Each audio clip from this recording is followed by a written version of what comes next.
देख रहे हैं अर्ली टाइम्स। मैं हूं साहिल सुहेल।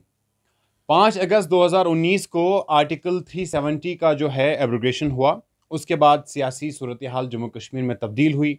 जम्मू कश्मीर अपनी पार्टी वजूद में आई जिसकी सरबराही सईद अल्ताफ़ बुखारी साहब कर रहे हैं। इसी पार्टी के साथ जुड़े हैं अनीसुल इस्लाम, जो इससे पहले कांग्रेस और इससे पहले नेशनल कॉन्फ्रेंस में थे। 2-3 पार्टियां इन्होंने देखी है। उसके बाद जो है अब जम्मू कश्मीर अपनी पार्टी में है। यूथ लीडर है, अपनी पार्टी की यूथ विंग के साथ इस वक्त एफिलिएट है। और यूथ के हवाले से जम्मू कश्मीर अपनी पार्टी का क्या पॉलिसी है, किस तरह की पॉलिसी है और किस तरह से वो एम्पावरमेंट चाहते हैं जम्मू कश्मीर के यूथ की, क्योंकि 2019 के बाद की बात करेंगे तो ऐसा कुछ अभी साफ तौर पे वाजिया सामने नहीं आ रहा है। ना तो ही हुकूमत की, ना तो जो सियासी जमातें हैं यहाँ पे उनकी कोई पॉलिसी सामने आ रही। इनसे ही जानने की कोशिश करते हैं कि जम्मू कश्मीर अपनी पार्टी की क्या यूथ पॉलिसी है। अनीस, आपका खैर मकदम है अर्ली टाइम्स में। हमें बताइए कि थोड़ा सा कि आप पहले क्या वजह रही कि आपने अपनी पार्टी ज्वाइन की। हालांकि अब ये काफ़ी पुराना सवाल है क्योंकि काफ़ी टाइम हुआ जब आपने अपनी पार्टी ज्वाइन की। और दूसरा कि यूथ के हवाले से क्या अंडरस्टैंडिंग है अपनी पार्टी में। देखो साहिल साहब, आपका बहुत बहुत शुक्रिया और आपके सभी व्यूअर्स का मेरा प्यार भरा सलाम। सबसे पहले आपका सवाल है कि क्या वजह रहा आपका अपने पार्टी में जाना। देखो, हमने पहले दिन से ही बोला है कि हमारे जम्मू कश्मीर जो रियासत जम्मू कश्मीर थी यूटी में तब्दील हो गई 2019 के बाद। हमने पहले ही दिन से ही बोला है कि मेरिट बेसिस पे हमारे पॉलिटिकल पार्टीज़ काम नहीं करते हैं। जहाँ पे मेरिट होता है वहाँ पे कुछ ना कुछ दिक्कतें होती है। यहाँ पे ज़्यादा से ज़्यादा उन लोगों को ज़्यादा प्रमोट किया जाता है जिनका कोई पॉलिटिकल बैकग्राउंड नहीं होता है। कौन प्रमोट करता है किसको बोल रहे हैं आप, प्रमोट किया जा रहा है, कौन प्रमोट कर रहा है। देखो, आप अभी देखो, नेशनल कॉन्फ्रेंस की अगर हम बात करेंगे तो हमने पहले दिन से ही बोला कि नेशनल कॉन्फ्रेंस एक जमात थी। ये वो कहते हैं ये एक तहरीक थी, लेकिन आज की डेट में ये तहरीक नहीं बन तो चुकी है। अभी आपको पता है, आपको आपका कहना है कि जम्मू कश्मीर नेशनल कॉन्फ्रेंस का अब मेरिट नहीं है। बिल्कुल कहीं पे मेरिट नहीं दिख रहा है तो मुझे। अपनी पार्टी का कौन सा मेरिट है। देखो, मैं आपको ये बताना चाहूँगा कि जिस टाइम हमने अपनी पार्टी ज्वाइन की, हमारे हम अल्टीमेटली जो हमारा जो मकसद था कि हम लोगों के लिए काम करते हैं, लोगों के लिए सियासत करते हैं। जिस दिन हमने इलेक्शन लड़ा, हमें उस दिन लगा था कि नहीं, हमें लोगों के लिए आगे आना चाहिए था। तो जब हम आगे आए तो जिस दिन नेशनल कॉन्फ्रेंस का हम जिस दिन हमारी ज़रूरत नेशनल कॉन्फ्रेंस की थी, तो हमने नेशनल कॉन्फ्रेंस को अपना अपना सारा कुछ दिया। 370 एब्रिकेट के बाद में 4 महीने बंद रहा।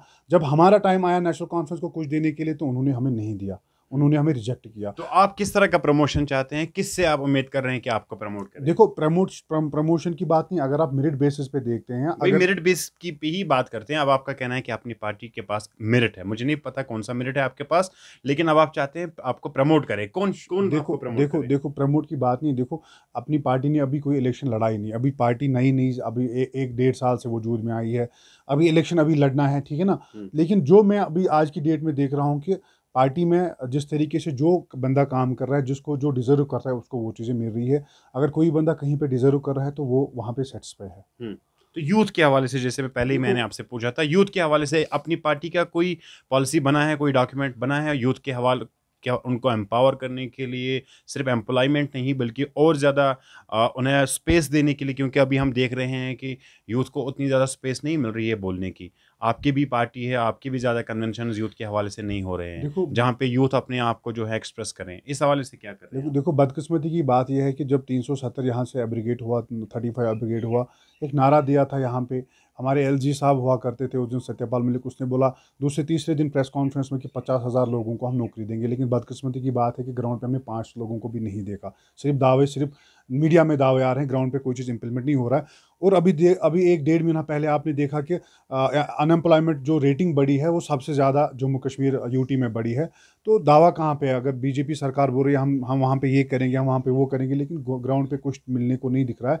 हम यही कहना चाहेंगे, मैंने भी ये बार बार इशू उठाया कि नहीं, गवर्नमेंट ऑफ इंडिया को देख लेना चाहिए कि यहाँ पे जो अनएम्प्लॉयमेंट है, बहुत टैलेंट है, बहुत काबिल लोग हैं, बहुत काबिल बच्चे हैं, स्ट्रेस में चले गए हैं, उनको देख लेना चाहिए। एक रैबिटेशन पॉलिसी बनानी चाहिए उनके लिए, बिजनेस यूनिट्स के लिए पैसा देना चाहिए, उनके लिए जॉब्स। अभी बहुत सारे डिपार्टमेंट्स में आप देखोगे कि बहुत सारे पोस्टर्स का भी है, लेकिन वो नहीं कर रही गवर्नमेंट उस चीज़ पे काम। हम आप कैसे कह सकते हैं काम नहीं हो रहा है।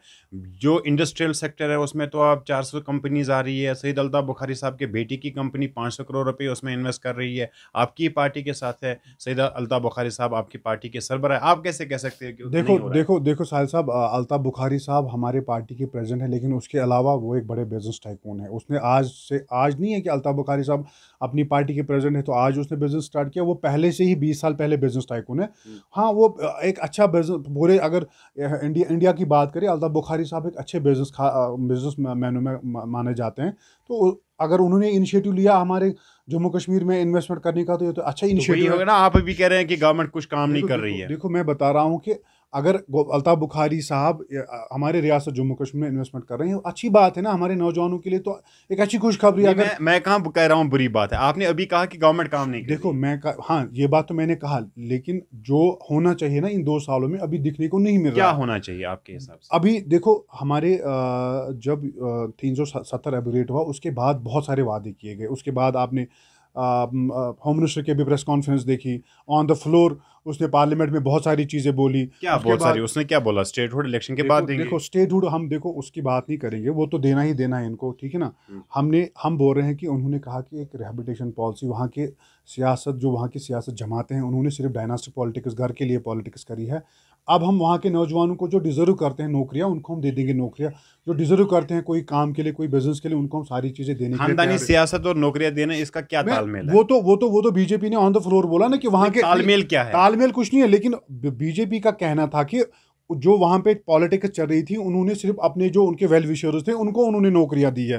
तो अब वो हम ट्रांसपेरेंसी लाना चाहते हैं वहाँ पे, लेकिन अब जब हम ग्राउंड पे देख रहे हैं कि कोई ट्रांसपेरेंसी नहीं हो रही है। इवन की 1 साल पहले जिन लोगों ने फॉर्म्स भरे हैं किसी डिपार्टमेंट में, उनका भी अभी नॉमिनेशन नहीं आया, उनका भी इंटरव्यू नहीं हो रहा है। मतलब यहाँ पे लोगों के बीच में और गवर्नमेंट एडमिनिस्ट्रेशन के बीच में बहुत ज़्यादा गैप बढ़ रही है। हमने डे फर्स्ट से यही बोला है कि कुछ कमियां रह रही है कमियां हमारे यूटी में। इलेक्शन प्रोसेस की ज़रूरत है, पॉलिटिकल प्रोसेस की ज़रूरत है। यहाँ पे पॉलिटिकल प्रोसेस शुरू करिए। यहाँ के लोग चाहते हैं हमें एक इलेक्टेड गवर्नमेंट हो, ताकि उनके अपने नुमाइंदे आए, वो अपनी नुमाइंदे को। नुमाइंदी तो है, डीडीसी इलेक्शन हुए, नुमाइंदे काम कर रहे हैं। कहाँ है ग्राउंड पे? कहीं नहीं। आपने खुद देखा कहाँ पे है ग्राउंड नुमाइंदे? आपने पीएचडी का देखा? कौन सा अभी हमारे नेशनल कॉन्फ्रेंस के जो हमारे अनंतनाग के जो डीडीसी मेंबर्स हैं, उन्होंने पीएचडी में जब इलेक्शन हो रहा था तो कौन सा मैनिफेस्टो पे इलेक्शन लड़ा? बोला कि आप हमें वोट दे दो, 370 वापस लाएंगे, 35 से वापस आएंगे। अब जब उनके साथ बात करते हैं, कहते हैं सब जुडियस है। तब सब जुडियस नहीं था जब 9 महीने पहले वो इलेक्शन लड़ रहे थे। तब सब जुडियस नहीं था कि लोगों को बहका रहे थे कि 370 वापस लाएंगे अगर आप हमें वोट दो। वोट लोगों ने दिए, अपने सेंटिमेंट्स के साथ वोट दिए, लेकिन हमारे लोगों के साथ खेला गया फिर से। यहाँ के जो हमारे पीएचडी का एक जो खासकर नेशनल कॉन्फ्रेंस का जो नारा रहा कि हम 370 को वापस लाएंगे, आप हमें वोट दो, लेकिन ऐसा कुछ नहीं है। हमारे डीडीसी मेंबर्स बेचारे वो भी अपने लिए काम करें, वो भी रोड पे आए। हम नहीं कहेंगे रोड पे नहीं आए, रोड पे आए, लेकिन अपने लिए अपनी तनख्वाह। पहला सवाल जो मैंने आपसे पूछा था कि यूथ के हवाले से क्या पॉलिसी है, कोई डॉक्यूमेंट बनाया अपनी पार्टी में? देखो हम ऑलरेडी उस पे बात, जुनैद आजिम मुत्तू इसमें हायर कर रहे हैं आपकी अपनी पार्टी की यूथ विंग को। काफी काबिल और टैलेंटेड पॉलिटिकल लीडर माने जाते हैं, काफी काबिल भी है, ज़हीन भी है। कोई पॉलिसी बनाई है, विजन, कोई डॉक्यूमेंट बना है? बहुत टैलेंटेड है, बहुत टैलेंटेड है। हम बात कर रहे हैं उस पे। हमने एक इस पे बहुत सारी मीटिंग्स करी। इस पे बहुत सारी पॉलिसीज़ बन रही है कि हम यहाँ के नौजवानों के लिए एक अच्छा ट्रैक यहाँ इंशाल्लाह रहमान देने वाले हैं कि यहाँ के नौजवान जो स्ट्रेस में हैं उनको हम बाहर निकालने की कोशिश कर रहे हैं। एक पॉलिसी तो मानते हैं कि कश्मीरी नौजवान जो है अभी स्ट्रेसफुल लाइफ गुजार रहे हैं? हाँ बिल्कुल, बहुत स्ट्रेसफुल लाइफ गुजार रहे हैं। क्यों नहीं है? मैं भी एक नौजवान हूँ, मैं नहीं देख रहा हूँ बाहर कितना स्ट्रेसफुल लाइफ है।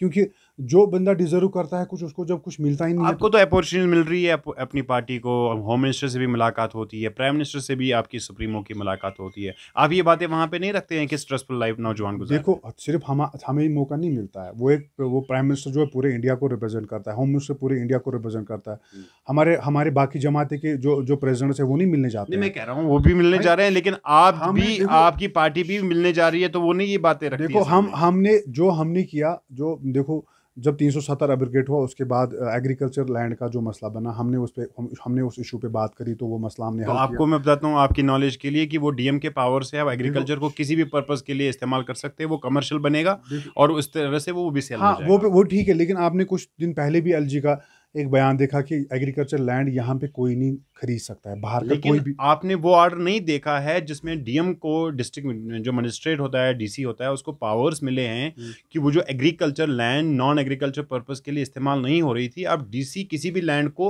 नॉन एग्रीकल्चर पर्पस के लिए इस्तेमाल हो सकता है। तो जैसे आप जो बता रहे हैं उसको कमजोर किया गया, इसकी नजर आप अपनी पार्टी पे नहीं है। देखो, अगर हम इस पे बात देखेंगे क्या ऑर्डर निकला है, अगर वो निकला होगा ऑर्डर, उस पर फिर से हम बात करेंगे। उससे फिर से अगर हमें जाना पड़ेगा प्राइम मिनिस्टर के पास, होम मिनिस्टर के पास, हम जाएंगे। जम्मू कश्मीर के लोगों के लिए हम खड़े थे। उसके बाद नौकरियों के लिए जो 4th क्लास एम्प्लॉयज़ के लिए यहाँ पे एक ऑर्डर निकाला गया था कि बाहर का कोई भी बंदा यहाँ पे जॉब कर सकता है। उस पर हमने बात करी, उस पर हम प्राइम मिनिस्टर से मिले, होम मिनिस्टर से मिले, वो भी मसला हल हो गया है। तो आने वाले टाइम में हम देख रहे हैं कि ग्राउंड पे कितनी दिक्कतें हो रही हैं लोगों को, क्या क्या मसले मसाइल है, वो हम हल करने की कोशिश करेंगे। हाँ, जमात अभी नई नई बनी है, उसमें अभी 1.5 साल से कोविड, जब से पार्टी बनी है तब से कोविड की वजह से बाहर नहीं निकल पा रहे हैं। तो हम देख रहे हैं कि क्या क्या वजह है, क्या रीजंस बने हैं लोगों के। तो उन चीज़ों को हम इंशाल्लाह रहमान हल करने की कोशिश करेंगे। हाँ, एज ए यूथ लीडर मैं बताना चाहूँगा, मैं अपने अनंतनाग के नौजवानों के साथ हूँ। अगर हमें रोडों पे आना पड़ेगा, जलसों में आना पड़ेगा, अपने नौजवानों की नौकरियों के लिए, उनके तहफ़्फ़ुज़ के लिए अगर हमें कुछ भी करना पड़ेगा, मैं अपने नौजवानों के लिए तैयार हूँ। चलिए अनीस, आपका बहुत बहुत शुक्रिया। अनीसुल इस्लाम जो जम्मू कश्मीर अपनी पार्टी के यूथ लीडर है, वो हमारे साथ बात कर रहे थे। एश्योरेंस नौजवानों को कि उनकी इंटरेस्ट को प्रोटेक्ट करने के लिए किसी हद तक भी जा सकते हैं। साहिल सुहेल, अर्ली टाइम्स, अनंतनाग।